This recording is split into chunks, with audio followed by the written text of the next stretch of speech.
প্রিয় শিক্ষার্থী, আসসালামু আলাইকুম। আশা করি তোমরা ভালো আছো। আলহামদুলিল্লাহ, তোমাদের দোয়ায় আমিও ভালো আছি। আজকে আমি তোমাদের সামনে সম্মান দ্বিতীয় বর্ষে পদার্থবিজ্ঞান বিভাগে তড়িৎ চৌম্বকত্ব বিষয়ে তড়িৎ চুম্বকীয় স্পন্দনতা অধ্যায় 12 থেকে একটি নতুন টপিকস নিয়ে আলোচনা করব। আজকে আলোচনার প্রথম টপিকস হচ্ছে আবশ্যকীয় সঞ্চিত শক্তি।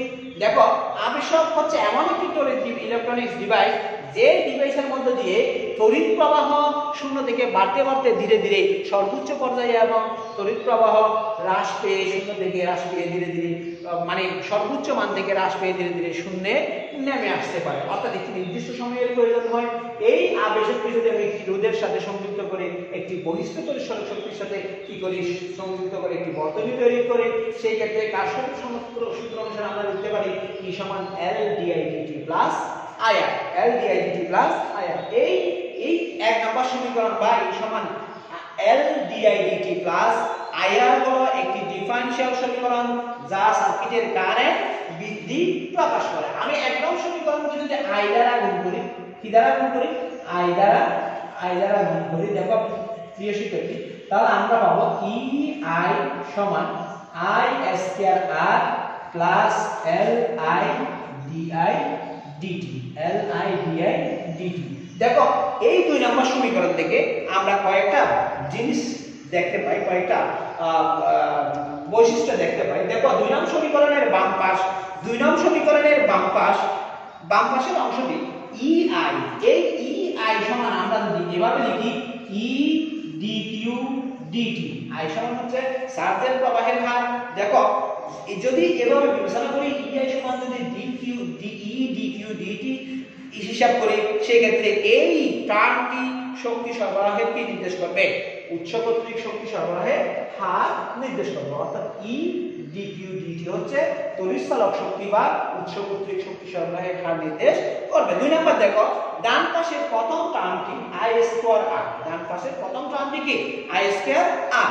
এই I স্কয়ার R রোধকের মধ্যে জুল হিট হিসাবে শক্তি উৎপন্ন হবার হারকে বোঝাবো, অর্থাৎ কোন একটি রোধ বা আর রোধের মধ্যে দিয়ে জুল হিটিং বা জুল হিটের মাধ্যমে শক্তি উৎপন্নের হার বোঝাবে। দেখো প্রিয় শিক্ষার্থী, দুই নম্বর সমীকরণের ডান পাশে দ্বিতীয় টার্মটি হচ্ছে Li dIdt। দেখো, তড়িৎ বর্তনীতে তড়িৎচালক শক্তি অর্থাৎ তড়িৎচালক শক্তি বা উৎস কর্তৃক শক্তি সরবরাহে যে পরিমাণ শক্তি সরবরাহিত হয়েছিল তার একটি নির্দিষ্ট পরিমাণ শক্তি জুল হিট আকারে রোধের মধ্যে কি উৎপন্ন করছে? শক্তি উৎপন্ন করছে। বাকি অংশটা আবেশকের মধ্যে চৌম্বক শক্তি আকারে কি হয়? সঞ্চিত হয়। এই Li dIdt টার্ম দ্বারা চৌম্বক ক্ষেত্রের মধ্যে সঞ্চিত শক্তি বোঝানো হয়েছে। যদি LR সার্কিটের মধ্যে দেখা যাচ্ছে যে বাম পাশে শক্তি উৎস কর্তৃক শক্তি সরবরাহের হার, ডান পাশে জুল হিট কর্তৃক রোধকের মধ্যে জুল হিট হিসাবে শক্তি উৎপন্নের হার এবং আবেশকের মধ্যে চৌম্বক শক্তির যোগফলের সমান, সেহেতু LR সার্কিটটি শক্তির সংরক্ষণশীলতা নীতি মেনে চলে। শক্তির সংরক্ষণশীলতা নীতি কি চলে? মেনে চলে। দেখো, আমরা এখানে দুই নম্বর সমীকরণের দ্বিতীয় পদটি পাইছিলাম চৌম্বক শক্তি। দ্বিতীয় পদটি থেকে চৌম্বক শক্তি সঞ্চয়ের হার নির্দেশ করে। যদি চৌম্বক শক্তি সঞ্চয়ের হার dUB dt হয়, তাহলে আমরা লিখতে পারি dUB dt সমান Li dIdt। আশা করি প্রিয় শিক্ষার্থী বুঝতে পারছো। দেখো, এখান থেকে আমরা লিখতে পারি dUB সমান Li di। সমীকরণ 3। দেখো, যখন I সমান 0 তখন UB সমান 0, যখন I সমান I তখন UB সমান সর্বোচ্চ। তাহলে এই সীমার মধ্যে একদম 3 নং সমীকরণকে সমাকলন করলে 0 টু UB dUB সমান Li di integration 0 to I। দেখো, আমি এখান থেকে লিখতে পারি UB 0 টু UB সমান, এখানে Lটা বের করে দিলাম, I dIdt কে ইন্টিগ্রেশন করলে I square by 2 0 to I। দেখো, আমি এখান থেকে লিখতে পারি UB সমান I বসালে I স্কয়ার বাই 2 0 বসালে 0 হয়ে যাবে, অর্থাৎ হাফ এল আই স্কয়ার। দেখো এই হাফ এল আই স্কয়ার হচ্ছে আবেশকে সঞ্চিত শক্তির রাশিমালা বা আবেশকে চৌম্বক শক্তির রাশিমালা। যদি আবেশকের পরিবর্তে এখানে ক্যাপাসিটর ব্যবহার করা হতো সেই ক্ষেত্রে সঞ্চিত শক্তি হতো ক্যাপাসিটর ব্যবহার করা হতো। যদি আবেশকের পরিবর্তে কি ব্যবহার করা হতো, ক্যাপাসিটর ব্যবহার করা হতো, সেই ক্ষেত্রে সঞ্চিত শক্তি ইউ ই সমান কত, half Q square by C. এটা হচ্ছে ক্যাপাসিটরের সঞ্চিত শক্তির রাশিমালা, আর এটা হচ্ছে আবেশকের সঞ্চিত চৌম্বক শক্তির রাশিমালা। প্রিয় শিক্ষার্থী, আশা করি তুমি বুঝতে পারছো। আমরা এখন অদমিত মুক্ত স্পন্দন বা আনড্যাম্পড ফ্রি অসিলেশন সম্পর্কে জানার চেষ্টা করব। দেখো প্রিয় শিক্ষার্থী, বায়ুশূন্য স্থানে সরল দোলকের ববকে তার সাম্যাবস্থান থেকে সরিয়ে ছেড়ে দিলে ববটি কি করতে থাকে, দুলতে থাকে। এই ববের দোলনকাল ববের কার্যকরী দৈর্ঘ্য এবং পরীক্ষণীয় স্থানের অভিকর্ষ স্থানের উপর নির্ভর করবে। আবার বলতেছি, বায়ুশূন্য স্থানে কোনো একটি ববকে একটু টেনে বা একটু সরিয়ে ছেড়ে দিলে ববটি কি করতে থাকবে, ধুলগতি লাভ করবে। এই ধুলগতির দোলনকাল ববটির কার্যকরী দৈর্ঘ্য বা সরল দোলকের কার্যকরী দৈর্ঘ্য এবং মুক্ত স্থানের অভিকর্ষ স্থানের উপর নির্ভর করবে। দেখো, সরল দোলকের একটি নির্দিষ্ট কার্যকর দৈর্ঘ্যের ক্ষেত্রে পর্যায়কাল এবং বিস্তার কি থাকে, নির্দিষ্ট থাকে। প্রিয় শিক্ষার্থী, যদি এই ক্ষেত্রে ঘর্ষণ বা অন্য কোনো বল, যদি এই ক্ষেত্রে ঘর্ষণ বা অন্য কোনো শক্তির অপচয় না ঘটত বা অপচয় না হয়, আবার বলতেছি প্রিয় শিক্ষার্থী, এই যে বলকে টেনে ছেড়ে দিলে এই ক্ষেত্রে যদি ঘর্ষণ বা অন্য কোনো শক্তির অপচয় হয় না বিবেচনা করা হয়, তবে এই ধরনের সৃষ্ট স্পন্দনকে আমরা বলবো মুক্ত স্পন্দন বা অদমিত মুক্ত স্পন্দন। অর্থাৎ কোন একটি ববকে টেনে ছেড়ে দিলে ববটি কি করতে থাকবে, সরল গতিতে দুলতে থাকবে। এই দুলনকাল কার্যকরী দৈর্ঘ্য এবং কিসের উপর নির্ভর করবে, সরল দোলকের কার্যকরী দৈর্ঘ্য এবং অভিকর্ষ স্থানের উপর নির্ভর করবে। এবং যে কোনো সময়ে পর্যায়কাল এবং বিস্তার নির্দিষ্ট থাকে।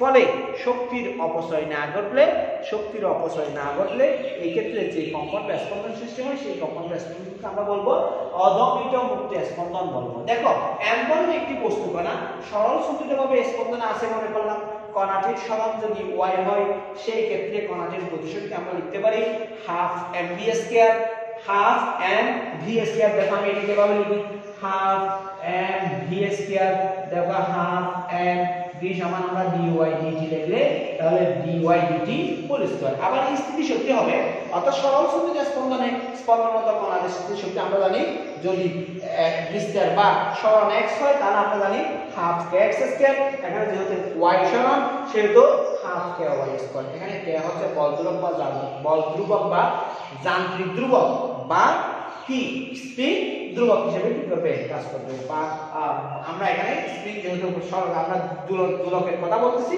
সেটা স্প্রিং ধ্রুবক বলবো না, আমরা এটাকে বল ধ্রুবক বা যান্ত্রিক ধ্রুবক বলবো। দেখো সরল সঞ্চিত স্পন্দনে স্পন্দনরত কণার মোট শক্তি হবে স্থিতি শক্তি প্লাস গতি শক্তি, তাহলে half mv dt whole square plus half ky square. দেখো প্রিয় শিক্ষার্থীরা, অদমিত মুক্ত স্পন্দনের মোট শক্তি কি থাকে, ধ্রুবক থাকে। তাহলে আমি এই সমীকরণটাকে লিখতে পারি half mv dt square plus half ky square equal ধ্রুবক। এখন আমরা এক নং সমীকরণকে যদি ডিফারেনশিয়েট করি, দেখো এক নং সমীকরণকে যদি আমরা কি করি, ব্যবকলন করি, আমরা লিখতে পারি ব্যবকলন করে এক নং সমীকরণকে যদি আমরা ব্যবকলন করে আমরা লিখতে পারি হাফ n একটু দেখো প্লিজ, হাফ আমরা ব্যবকলন করলে আমরা লিখতে পারি half n into 2 dy square dt square y plus half কি লিখতে পারি into 2ky সমান 0 লিখতে পারি। তাহলে দেখো এখান থেকে আমরা পাই n d square y dt square plus ky সমান 0 বা d square y dt square plus k by m into y সমান 0 সমীকরণ 2 সমীকরণ কত 2 প্রিয় শিক্ষার্থী কাইন্ডলি একটু বুঝার চেষ্টা করবা এটাকে আমরা সমীকরণ কত দিলাম 2 নাম দিলাম আমরা জানি যে সরল সন্ধিত স্পন্দনের ক্ষেত্রে দেখো সরল সন্ধিত স্পন্দনের ক্ষেত্রে সরল সন্ধিত